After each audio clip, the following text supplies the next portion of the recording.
Yes, we are live. Is audio good, Jordan? Hello, everyone, and welcome to Topical, Tech's best talking show. I am your host, Brian Ross, and today we're going to be going over three stories. Count them, 1, 2, 3. As always, the hottest and the hardest hitting tech news in the entire world, actually, we're covering here on Tech Topical. For today's topics, oh, by the way, we have some guests. And for today's topics, we have GameStop going to the moon. GameStop, a video game retailer, has had their stock increase by hundreds of dollars after the internet banded together to short squeeze hedge funds. And we'll be going over what all of that means. And also, that's not the only thing going to the moon. Dogecoin going to the moon. Dogecoin, a cryptocurrency started as a joke, had a massive run to 7 cents. It has since dropped to below 3 cents. Is this the end for Dogecoin or the start of a larger move? And for our last story, housing troubles in LA. Some have begun to innovate on the problem of homelessness by building tiny houses, but LA County has begun to crack down on the tiny house movement. But before we start the show, let's go ahead and introduce our guest, our first guest. He is Canada's most wanted man, but they're never going to catch him. It's front-end web concentration student at Make School, Chris Lee. Welcome, Chris. Hey, Brian, what's up? What do you get when you mix Mexico with the Netherlands? Front-end web concentration student at Make School, it's Donica Jashkulak Hernandez. Welcome, Donica. Hello. And if he was in a vending machine, he would be C4 because he's so explosive. It's back-end web concentration student at Make School, Salo Cohen, back again with us. Welcome, Salo. Thank you, Brian. I'm going to coin your phrase and steal it, bro. All yours to be. You can't steal something that's free. For our first story, GameStop to the moon. On January 12th at 2:00 p.m., as you can see on the slide, GameStop was at a price of $19.79. However, a lot's happened this past few weeks as it soared to $312, up 1,476% the past month. It's been going absolutely crazy. Elon Musk getting in on the frenzy with his tweets. We talk about Elon a lot here. He's a big news maker, tweeting out GameStop and then linking to Wall Street Bets, the community that is responsible for fueling this huge uptick. Not everyone has been so pleased with it. Steve Cohen, the owner of the Mets, said, "I'm not feeling the love on this site today. Trading is a tough game, don't you think?" Causing his Twitter to be, actually, he deleted his Twitter over this tweet. Not a lot of love on the site that day, I guess. And everyone, Mr. Beast even, he was confused. He thought you were supposed to buy an actual GameStop. And I wanted to throw this in here because he did. He bought an actual GameStop. Good for Mr. Beast, the greatest philanthropist of Gen Z. But for those who may not know what exactly is going on, there's these hedge funds and they've been shorting the GameStop stock. And just to give a big overview, to short a stock means that you think that the stock is going to go down. And it gets a little bit complicated for how it exactly works. But what happens is if the price goes up and you are shorting a stock, then that means you're going to be losing a lot of money.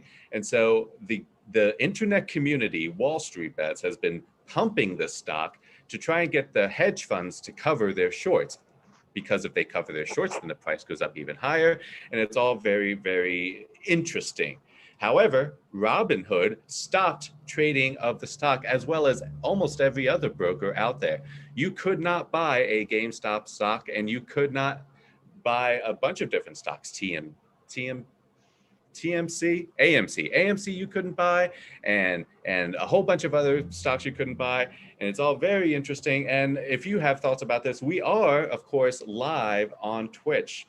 Live on Twitch right now. We're live on YouTube. We're live everywhere that you could be live on. And this is, of course, what we do here on Tech Topical. But I want to go ahead and ask you, Salo, did you hear about this GameStop craziness? What was your reaction when you saw all this going on? All right, Brian. So I'll be honest, I've been on Wall Street Bets since I've had Reddit. I've never once trusted anything those guys do there. It's all crazy madness. But I think that this was something that could have been avoided. This was something that happened before. In 2008, the Volkswagen stock had a short squeeze as well. And the exact same thing happened. It went parabolic, it mooned, and then All right, so to give a little bit of an in-depth explanation, when you short, it's Please like if I do. tell Brian, although your shirt is worth $100, I want you to lend I it to me. wish. Then I sell your shirt for, I sell your shirt at a later date. Okay, so I sell it at $100 tomorrow, but I think that in a month his shirt is gonna be worth $50. So in a month, I'm supposed to buy it again to give it back because it's not my shirt, it's his shirt. Now, what the problem is, if the store rises the price, if it raises the price of the shirt, I still have to buy it. So if the shirt goes up to 120, I have to buy it because I have to give it back to Brian, right? And what happened is that this stock, there were so many people borrowing shares and selling them with hopes that it would go lower because, GameStop is, after all, a dying business, online with, digital downloads. There was all these banks, they were borrowing stocks from other people and they were selling them with hopes that it would crash such that they could repurchase them at a lower price to give them back. But what happened is there were so many borrowed shares that people figured out that if they bought shares and they did not sell them, if they raised the price, the banks were forced to buy them at the higher price. So it was like a vicious cycle because people kept on buying shares and pumping the price up, and the banks, to cover their shorts, were forced to buy them at the higher prices. So actually, there's this is not as random and as a lottery as people make it out to be.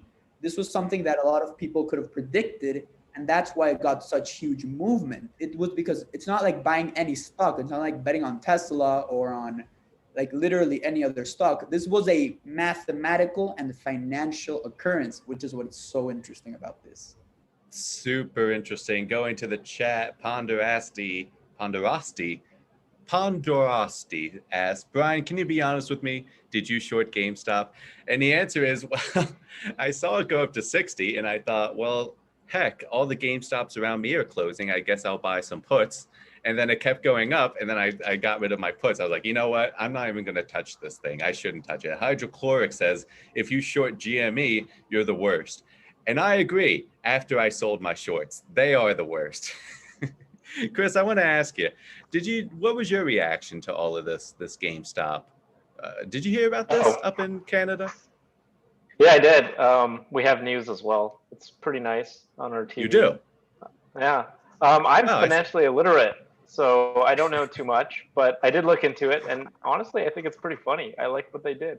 I like that the tech is allowing people to jump in here and do cool stuff, and I know. I think it's great. Yeah, it's great.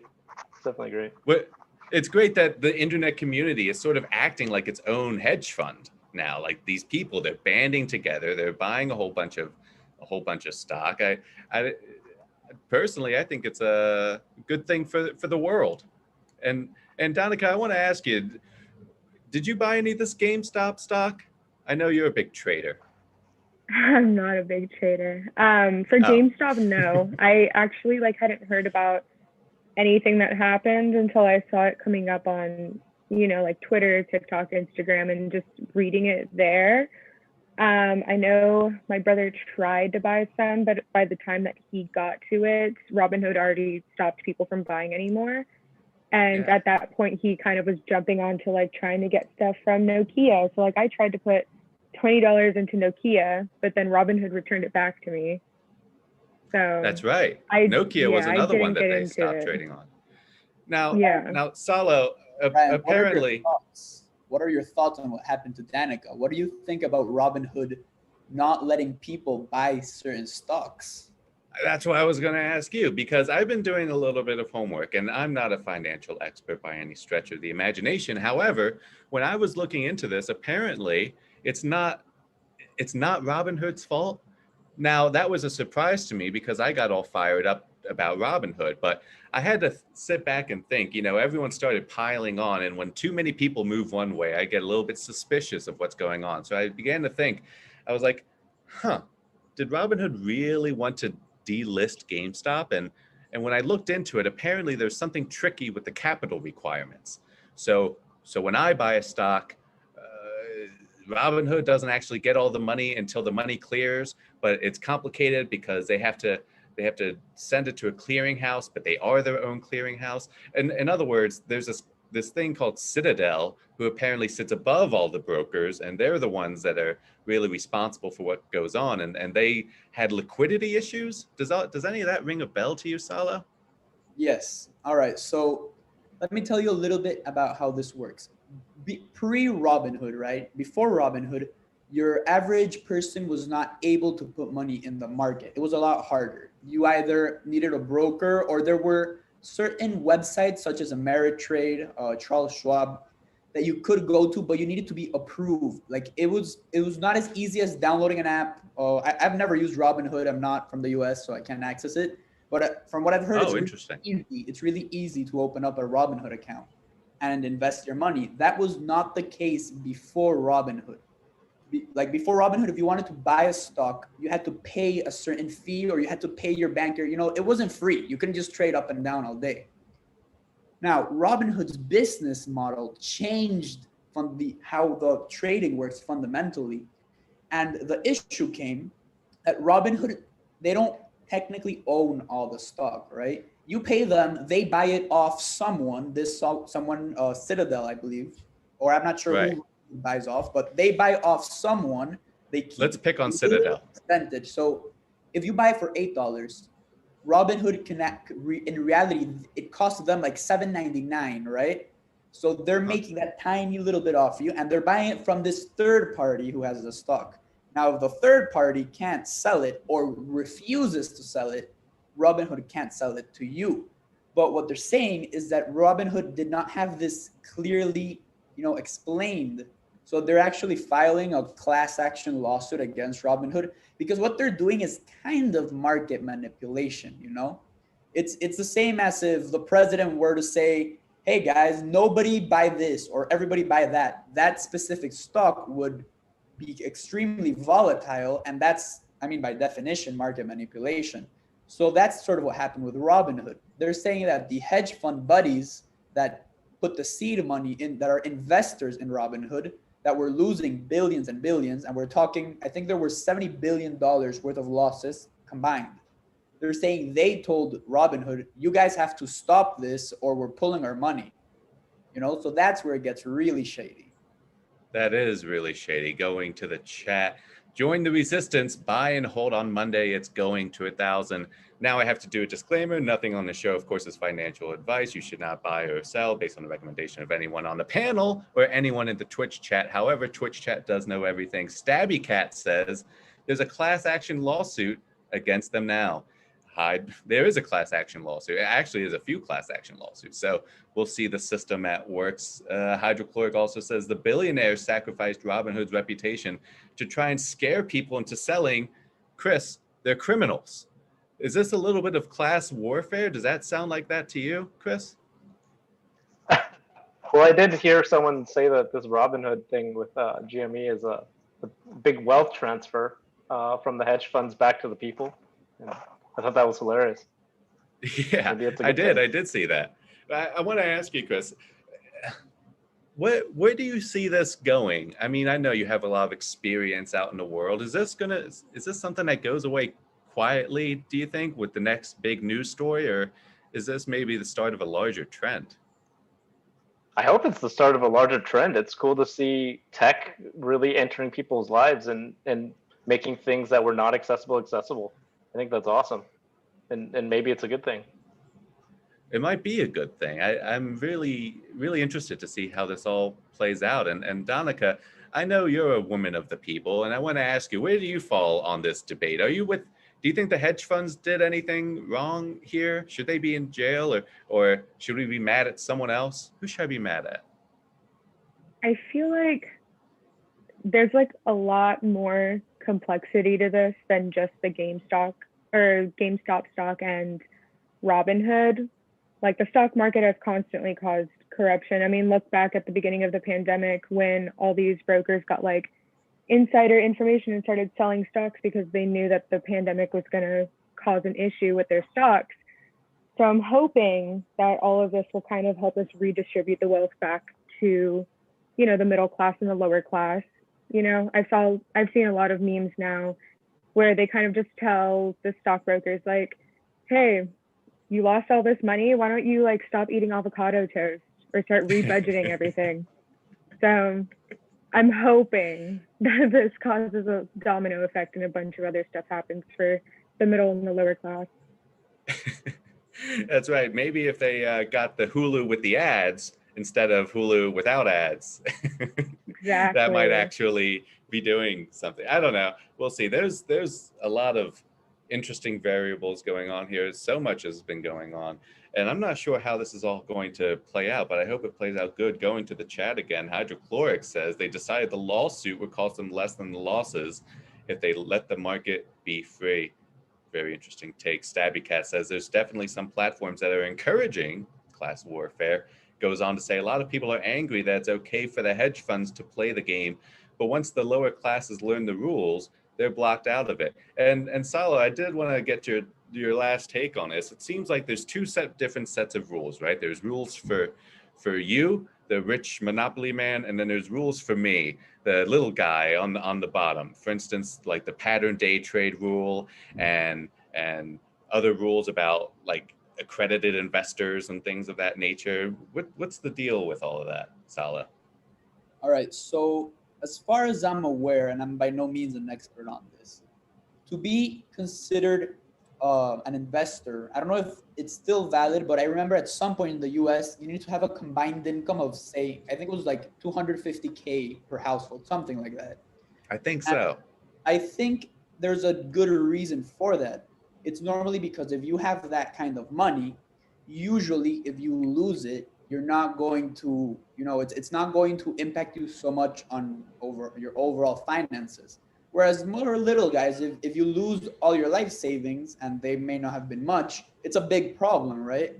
So I think there is some sense to there being regulations in the market. Back to where you said, who should you be mad at? I mean, I think it's the ones that made the game. I don't necessarily agree with the whole concept of shorting, of all of this, margin trading, mainly because what happened to the fundamental valuation of a company. I personally, I follow Warren Buffett. I follow Graham, the intelligent investor. I like that line of thinking. But with what's been going on with GameStop, Best Buy, Bed Bath & Beyond, Nokia, and AMC, there's clearly none of that occurring. You have these companies that are on the verge of going broke, and their stock makes them be worth, 4, 5, 6 times, 10 times, 16 times what they're really worth. And then you have these monsters, Apple, Amazon, Google, whose stock barely fluctuates, and they do have a fundamental value. So, I mean, on that note, I guess we should be mad at whoever made the game. And there's obviously something bigger at play. This had bigger impacts because of all the losses. All the hedge funds had to sell other stocks that they were making money on. And Friday, the market went down a few percent. And that was because they had to compensate. So the ripple effect, I don't know how positive it's going to be even on, the general population. I don't know if sticking it to the man is going to end up inflicting more damage on those that are doing the sticking than it's going to do to the man. Wise words. Last word on this. Anonymous user 9999. That's a name I would trust. What if the issue is that the people who are kind of learning how to work the market don't really know how to play the game? I agree that it isn't okay for Robinhood or other brokerages to deny the purchases of stocks, but it really doesn't seem like this is as revolutionary as we want it to be. I guess only time will tell. But speaking of revolutions and speaking of going to the moon, GameStop, not the only one going to the moon, because of course, Dogecoin went on its own run. And I wanted to give it its own special segment because I have a lot to talk about this. But Dogecoin started at even lower than GameStop, if you can believe it. It started at 0.007. So if you have a penny, it's like a seventh of that penny. So pretty low. It started at 0.007 cents. And as of January 29th, it made a huge run up to 7 cents. So that's 804% since the beginning of the week. And that's, I don't know about you, but that sounds like a lot of dollars to me. And of course, the internet community has jumped on this as well. It was born in the internet and it lives on the internet. Therefore, there are memes about it. And some of my favorites, of course, we have Doge, because that's what it's called. and classing it up a bit, don't you think?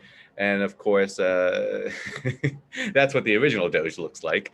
You can see Ripple going down, Litecoin going up. It's built on Litecoin, for those of you who are curious. Elon Musk putting his 2 cents in with just one word, Doge. And this is all very exciting. And Chris, I want to ask you, me and you, we're both old enough to remember when Bitcoin was really, really low. And I got to be honest with you, I started buying some Doge because I don't want to miss the next Bitcoin potentially. What do you think about all this Dogecoin? Pretty cool. I mean, what Dogecoin is the Reddit coin, I think it was. It's the one that Reddit made for themselves. And they sent that guy to NASCAR. I remember that. That's right. They bought an ad on NASCAR. I'm the only idiot that's lost money on Bitcoin, apparently. So. Wait, tell us. I'm terrible at this.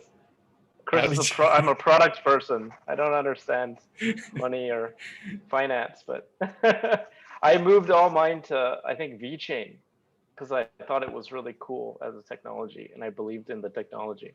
But I don't know how the actual finance parts of things work. So. And what's VeChain? It's like a blockchain tracking application. So they use their blockchain to track products through the supply chain. And to me, that's super cool. I love that kind of stuff. So I was like, I believe in this product. They use it for QA and manufacturing, and you can use it to vet real and fake products. Like LV and fancy wine and stuff. So. Fancy wine, you say? Well, sign me up. That's really interesting. That's where I lost it, though. Donica, are you a Bitcoin millionaire and you're just not telling anyone? Are you muted? Yeah, sorry, I had myself muted. Okay. I am not. I did put in about $20 into Dogecoin.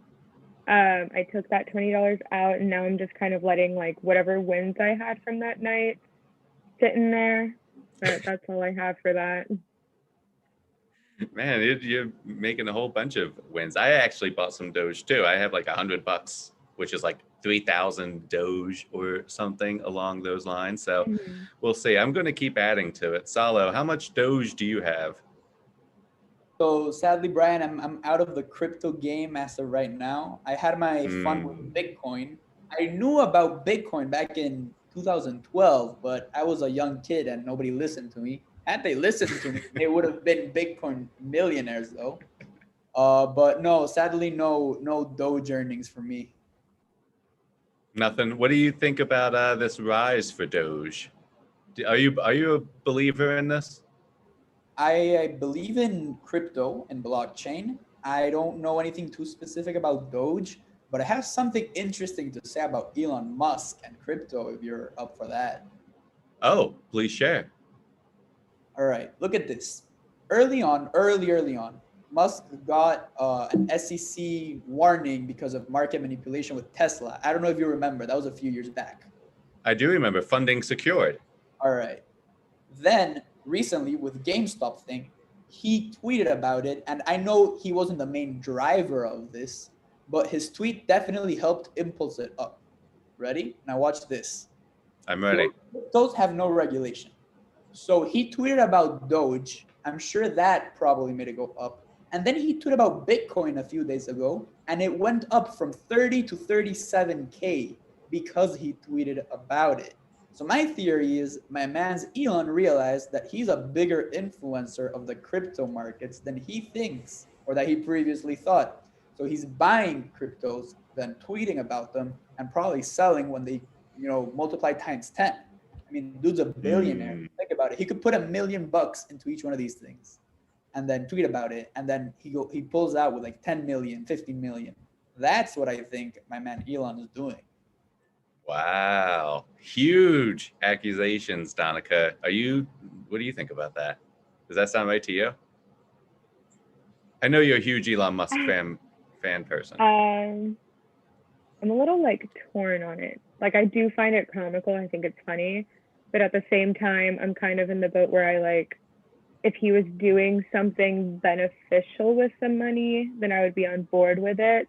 But I don't think of Elon Musk as quite the philanthropist. I feel like he's just hoarding this money and like sitting on it, you know. That's kind of where I stand with that. It's very interesting. You never know what these billionaires do with their billions. And Aldrin Brillante says VeChain and then greater than, or is that less than? No, greater than Doge, because the alligator mouth goes the right way. So he likes VeChain more than Doge, Chris, and with the fire emoji. So, of course, anonymous user 999 wants Aldrin to share your secrets and tell us why. And Chris, you were talking about this VeChain a bit, but I want to ask you about billionaire Elon Musk getting involved in every single hot topic. What do you think about all that? Do you think he's I think he's really cool. I have no clue. I like what he does. I like products, so I like what he does. I like everything he's doing. And I know you have a big flair for the design. If he needs money, then give it to him. It's better than giving it to me. I believe it, Chris. Are you a big Tesla person? He's got the cars, he has the solar panels, he has tunnels and things of that nature. And you're on board with all of that? Yeah, I think everything's great. I think he's doing things that we need, so it's super cool. And if he wants to fund it with some Dogecoin, why not? That's just smart. I believe it. I definitely do believe it. And Salo, I don't know about you, but I'm going to be adding to my Dogecoin position over the next coming months and weeks. Next time that ISA comes in. Moving on to our next topic, and I can't wait to talk about this because I wanted to get Chris Lee's perspective on this. Because Chris, can I tell them your past life? Yeah, go for it. Chris Lee was an architect. And a real architect, not like an architect like George Costanza. Like he was actually an architect. And I think that's really interesting. I can't wait to get your perspective on the housing crisis in LA. LA officials are bringing the hammer down on tiny houses for the homeless. Tiny houses, of course, are houses just like a regular house, but smaller and easier to build and a little bit cheaper than building an actual house. I have no idea what goes into building an actual house, but apparently this is supposed to be easier. And this is kind of what they look like. This picture taken from an NPR article. And I don't know, looks kind of cozy in there. Although these tiny house communities can look kind of nice. And you see this tiny house community, I don't know, it looks like there could be worse places to live. And I'm really curious to see how this is all going to work out, because we have these tiny houses and we have the homeless population, and it seems to make sense to me to put the homeless population in the tiny house. That's got to be better than being in the streets. However, some LA County officials are worried about that the tiny houses, if you look in there, there's no insulation, and I don't know, it doesn't look like it could really withstand for years and years like a regular house could. And I don't really know too much of the details about that. But Chris, I want to ask you, tell me about tiny houses. Do you know much about? Is this something people can live in? I mean, it seems like a really, really cool temporary solution to a problem that we happen to have. A very big problem that can't really be solved by a lot of means. And these people are living on the streets. So if they can live in these little tiny makeshift shelters, it seems like it's better than the streets. That was my thought too, because they said that the houses don't have much insulation, but I don't think there's much insulation on the streets either.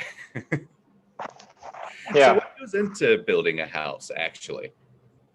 That's a huge question.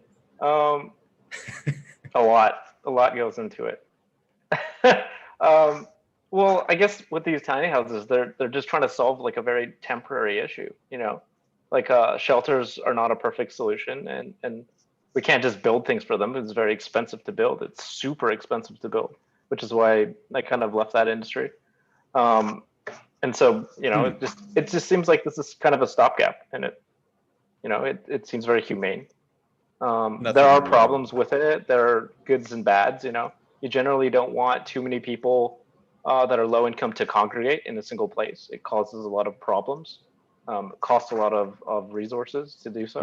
But at the same time, these people don't have anywhere to go. They need to be in cities. That's very unfortunate because that's where the services are. So, where are they going to go? Maybe it's a symptom of our big societal problems. Yeah, access to the services is very important. I guess that when you look at something like this, do you think like, oh, that'd be pretty easy to build? Because what do you have? Like a roof, and then you have, a lot less materials, right? That makes it easier. Oh yeah, I assume. You can probably build it in a few hours. Yeah. Not like my projects which take like years. Yeah. Wow, interesting. Salo, have you heard about this tiny house trend? There's a show about it on TV. I've binged watched the show on TV. How about that? I have a small little story to tell. Here in Panama, story. Yeah, it's a small story for the small houses. In Panama, the high schools actually have a program called Techo, which means rooftop in Spanish.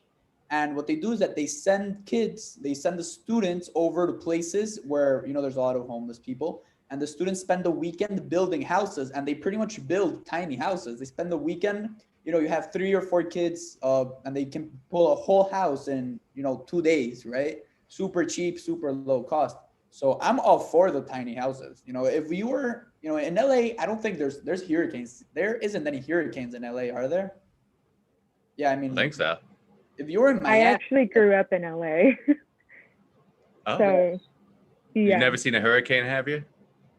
No, the hurricanes in the United States are usually like on the East Coast, in the South. But no, LA, like the weather's pretty much always the same. I think the only issue, like even with insulation, I don't feel like they would really need much, since again, like it doesn't ever get really cold. It rarely rains. Like, I think it's a pretty easy solution to it. The only thing is that I was trying to skim the article to see if they said specifically what part of LA County, like they were cracking down on it, because I know that in some parts, homeless are allowed to live on the street and like have tents. And then in some parts, they're not allowed to. Like you can literally go down streets, and on one side is a certain part of LA County, like a certain city, and on the other side is a different one. And on one side, homeless are allowed to be on the street, and the other side, they aren't. Oh, this is very interesting. So I think that was my only question about it. But, yeah, I'm not sure. Salo, what you were talking about a story? Anyway, so I think that if you were in, say, Miami or a place that's hurricane prone, I can see how these tiny houses may be a danger to, the other buildings and the rest of the city. But if there's no like major, natural disasters in the area, I think this is, a good solution. In Panama, they do it and it works. I don't see why it wouldn't work in LA. It's very interesting. I'm guessing it's a very temporary solution. Like this is, to me, I'm imagining this is like one step better than a tent. And I think that's all it's really meant to be. We have something here we call laneway homes, which is a really cool concept, which are somewhat of tiny homes, but they're fully built. They're real houses. They're just small. And they have a weird zoning thing where you can build them on top of someone's garage in their backyard, and you get an extra little tiny home. But those are fully built, and they're just like a real home. They have foundations, they have roofs, they have insulation, they have AC, and they cost hundreds of thousands of dollars, like a real home. Oh. So I guess this is not really the same thing, but I like this. This is cool. I think it's a stopgap. And I think, society hasn't found a solution, so do whatever. Now, do these have a foundation, Chris? Are these like rooted in the ground? I'm guessing these ones in this picture have some sort of concrete padding. I don't think they would need a foundation. They look like they're. This one probably doesn't. Yeah, that just looks like you could just buy some lumber from Rona and build it in 2 hours. Going to the Twitch chat, anonymous user 9,999 says it's a decent temporary solution. We have these little communities in Oakland, similar to folks in tents. There's no sanitation, bathrooms, or places for trash. Interesting. This means that the communities rarely look as cute as the one on the slide, and there's similar issues as other encampments like drug use and things. That's what you have to look out for. But it's a better shelter than a tent, and it can keep the resident a bit safer. And I think that's really what is super important is safety. But is it safe for everyone? I think that's really the big question that anonymous user is asking. It's very interesting to see this phenomenon happen with people being homeless and needing a place to stay. And I guess Chris, can you think of a reason why LA County would, what do you think was going through their head when they were cracking down on this? Actually, I think most of the issues are similar to what anonymous user Quadruple9 is saying. That's basically the core of it. When you let a lot of people congregate together, it causes a lot of issues. But at the same time, if you look at like city zoning practices for affordable housing, where you want to split these people up in general, and you have a few in each building, so they can live life like everybody else. None of that stuff applies to these street people. It doesn't apply to the homeless. None of those policies help them at all. Those are more for people down their luck, or single mothers, or family, low income families and stuff. There's not really too much help for just the pure homeless, and there's not that many great architectural solutions either.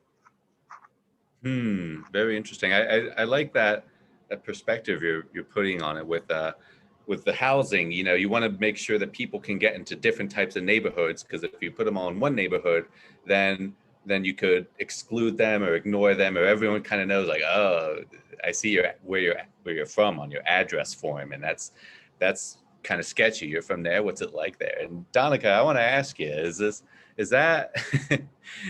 Do you think? Give me a pros and cons here. Are the benefits outweighing the negatives here? I think it really depends. Like, I think if maybe the homes are being arranged in the way that you had on the other slide, where people have the opportunity to have a real let's go back address, to this one. I think if it's like that and they have the opportunity to have a real street address, that can provide a lot of things. Because if you think about it, you can't get an ID without an address. You can't get a job without an ID. So I think being able to provide homeless people with an address that they can really like use and have a home, I think that could be beneficial. But on the other one, where it's just someone on the street, it's a little bit iffy. It's, again, like one of you said, a small step up from just a tent, since it doesn't look like it has a bathroom or a kitchen. But on the other side, it can also help the homeless population with being in quarantine at this moment during the pandemic, not getting each other sick, being able to actually isolate, having like a roof over their head, having some type of security for their objects. Like if they have clothes that they want to keep or food that they have, they can put a lock on the door and actually have their own things without having a risk of it being stolen from them. I think it really just depends on the location of where these tiny homes are. Very interesting. Very good point. Salo, I'm curious, because this is tech topical. Can you imagine any sort of technological innovations here that might actually that might be good for this problem? I mean, we have this idea of tiny houses, and I'm trying to picture, like, what if you put some, does it have electricity? What if you put some solar panels up there? Would that give it some electricity? And I don't know. Do you have any out of the box ideas? I know you're always good for one of those. All right, so according to what Chris was saying, that it's better if you space it out and you don't put it all in one place. I was thinking it would be interesting. So picture a parking lot, right? You know how the parking lot usually has one or two, like a big parking lot in a mall. Okay, in got it. Lane, there's like one like disability or one pregnant parking spot, right? But it's one per lane. You don't have like a big lane filled with those, right? So what I'm thinking is, it could be interesting if spread throughout the city, for every block you have 3 little houses, and every block has like its own set of disabled parking or pregnant parking, but instead of being disabled parking or pregnancy parking, it's like a little house, right?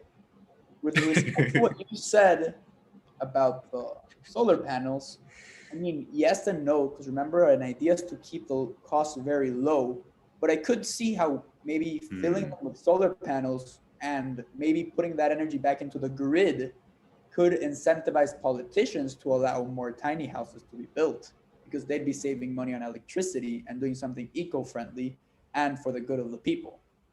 So yeah, parking lot solution. Parking lot solution. I think we've solved it, Chris. What do you think about that idea? I guess it works, yeah. Yeah, I think it might end up working out too. And there's something very interesting here with with how they're going about it with the zoning that you were talking about. Because for those of you who may not know, there's zoning issues. You can't just build a business wherever you want to build a business. You have to have it zoned for commercial, because otherwise all the trucks and all the cars coming in would bother all the residents. Similarly, we have zoning for residential. And with Salo's idea, he's saying, what if we cut out these exclusions, these zoning exclusions everywhere? I don't know. He might be onto something with that. Have you ever seen anything like that done, Chris? I think it would kind of take a big step from society to get together and say that, hey, this is the best way to help these people, and just do it. Because everyone agrees. In architecture, it's funny. Like, we do a lot of these hearings, and everybody agrees with the policies that help other people, until you find out it's in your neighborhood, and then you protest. So nobody wants it in their neighborhood. But if we get society to band together and decide that, hey, we need to do something, well, then too bad if it's in yours, though. What's the word for that? It's not in my backyard. Not in my back. Yeah. NIMBYism, Donica. Big problem. Do you think, being from LA, Donica, could you see them going for that? Yeah, yes and no. LA is like a huge like mixed bag at this point. It's very different from when I lived there. Like, even sometimes now when I go back to visit, it's like being in a whole other city. It's not the same anymore. There's a lot of people moving from out of state into Los Angeles. But that being said, it really just depends on the area. Like, I grew up in El Segundo, and I feel like they would not be on board with that. But then my grandmother's house is in Marina del Rey, and that area might be a little bit more on board with it, if that makes sense. It doesn't, because I've never been there, but I see what you're saying. I can't see them building these in Beverly Hills. Exactly. Yeah. And I think, just like what Chris said, like, you really have to have it in different areas. You can't have them all in the same area. The county that I live in now, in Santa Cruz, all of our low-income housing is distributed among the whole county. So there's some like in Watsonville, some in Aptos, some in Capitola. It's all over the place. And even in downtown Santa Cruz, where all of the shops are, the upper levels of the shops are low-income housing. So I find that really interesting, and I feel like that could be a solution to this if they were to try to do that. Yeah, that could be a potential solution. Very interesting. I actually used to work in a homeless shelter. I was a volunteer chaplain. And one of the things that always struck me was how, for some of the homeless, they actually don't mind it that much. And it's a really interesting thing to think about. And, for some people, this is a lifestyle choice. This is what they choose to do. They like the freedom. They like to be able to go wherever they want to go and not have to worry about if they lock the house up or anything like that. Now, it's a perspective that was kind of foreign to me. However, I kind of, part of me kind of thinks that I don't know if, even if you gave them a house, that most of them would keep it. And what happens, what happens if something goes wrong with the house? It falls into disrepair. Are they going to fix the house? Do they have the money to fix up hire a roofer to come and fix the roof of the tiny house? So I'm not sure exactly who's in charge of these things? Who owns the tiny house? I guess is my question. Is someone else owning it and then having to fix it? Or how long do you think Chris, how long do you think something like this would last without having to do any work on it at all? Any repairs, anything like that? I don't know how often you have to repair a house. Oh, geez. Outside in the elements, I believe LA is like not rainy at all. I don't know. It could last like maybe 6 months to a year or something like that, with minor patchwork. 6 months to a year. See, yeah. that seems like not a long time to me. Is that not a long time? That's a pretty long time. That's a pretty long time. I guess it's longer than a 10. Houses require a lot of maintenance to keep running. A lot of airflow type things to prevent mold, and there's a lot of stuff in a building. We call them buildings are systems, right? One building is a system, and all of the small things contribute to it being alive. And something like this, not really alive. It's just a bunch of wood, just some plywood and some siding. Not really But I mean, alive. LA is probably the best place for it, if anything, since it's pretty nice. Yeah, I don't think it would work up in Nova Scotia. Yeah, definitely not. But hey, if it works in LA, that would be kind of cool. I don't know. It's very interesting to me, this whole issue. And like someone in the chat said, it would coding communist says, imagine the homeowners association. I really like that. I really like that comment.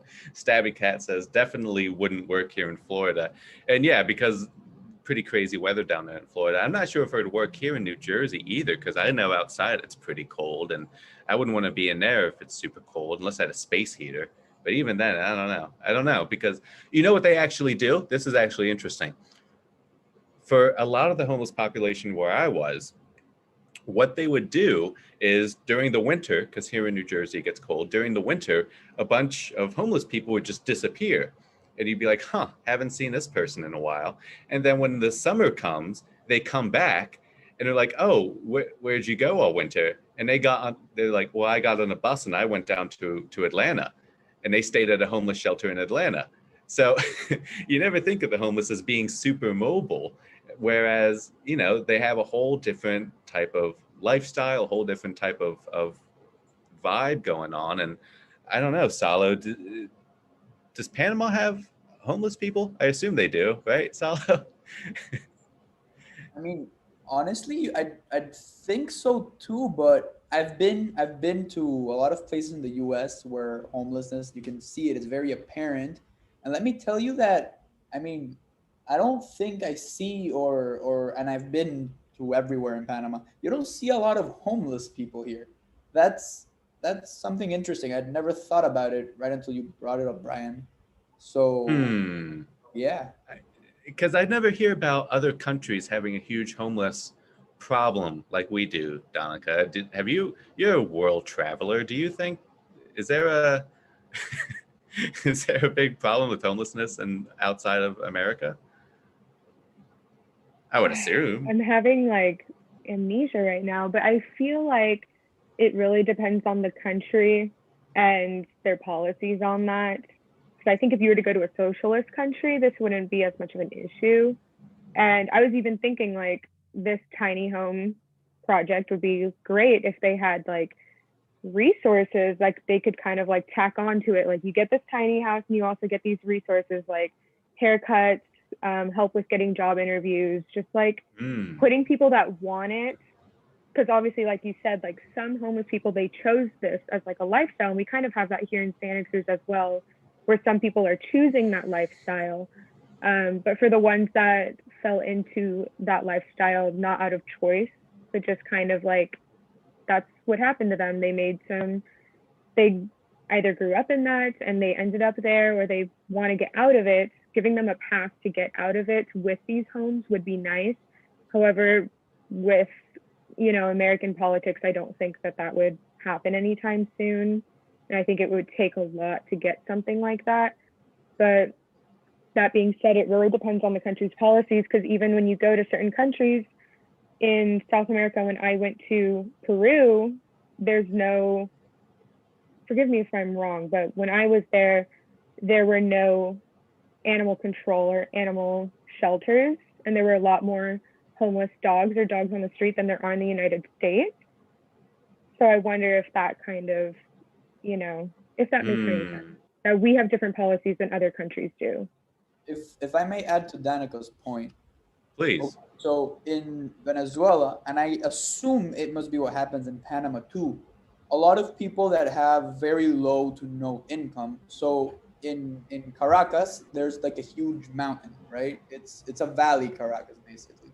And what happens is all the people that, they don't have basically any income, they don't have a house, what they do is they go into the mountain and they build out of basically tinfoil brick and anything that they can, something called a barrio.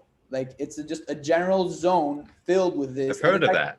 It's a very big problem in Venezuela and Colombia and a lot of Latin America, Brazil as well. And if you look it up, you're going to find it. If you look up a barrio in Latin America, it's just these places that are, it's sort of like slums. I think that's the word for it in English. And that doesn't exist in the US. There are basically no slums. And maybe I'm wrong, but as far as I'm aware, there are no slums. So, of course, you have homeless people because, again, the zoning and the laws and the politics make it so that there are no slums. But that is in the rest of the world, where I've been, anyways, where the homeless people would go to. Now, on a completely separate topic, I'm looking at these tiny houses, Brian, and everyone. So I noticed that, see, Brian's in New Jersey, Chris is in Canada, Danica's in LA, I'm in Panama. We're all digital nomads in some sort of shape or form. And these little Yes. homes, they're looking like about the size of a container. So how's the idea for all of you about, these little container communities for digital nomads spread in beaches and mountain ranges throughout the world with good Wi-Fi, Mm. being open to, going to these, maybe not so small as the previous slide, but these little cute communities that do look a little bit more expensive, and, doing like digital nomad tourism, studying from there, doing tech topicals from there. What do you guys think about that? Oh man, you got my ideas. That's a really exciting idea.